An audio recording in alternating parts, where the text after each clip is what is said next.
First my computer ఏదైతే share చేయాలనుకో దాని దగ్గరికి వెళ్ళాలి.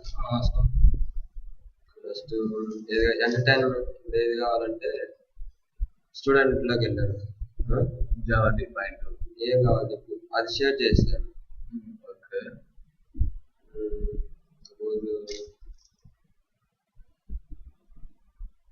ఈబీజీఎస్ పెట్టు. ఈబీజీ కదా, రైట్ క్లిక్ ఇస్తే ప్రాపర్టీస్ లో షేరింగ్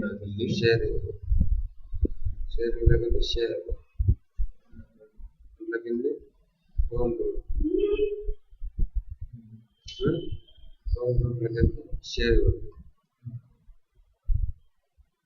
ప్రాసెసర్ డన్.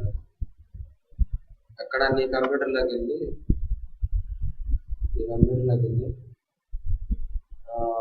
నెట్వర్క్ అని ఉంటుంది కదా, నెట్వర్క్ అని దీన్ని క్లిక్ చేస్తే ఇది వస్తుంది.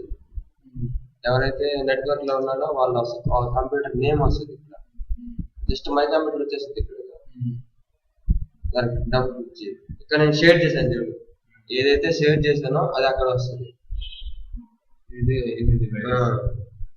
జావా చేసావు, క్లాస్ ఆపరేట్ చేసావా, యూజర్స్ చేసావా? అది ఆల్రెడీ ఉంది కదా, అది ఎప్పుడో చేస్తుంది. ఏదైతే షేర్ మోడ్ లో ఉందో అది మొత్తం వచ్చేస్తుంది. వీడంతా కంపెనీ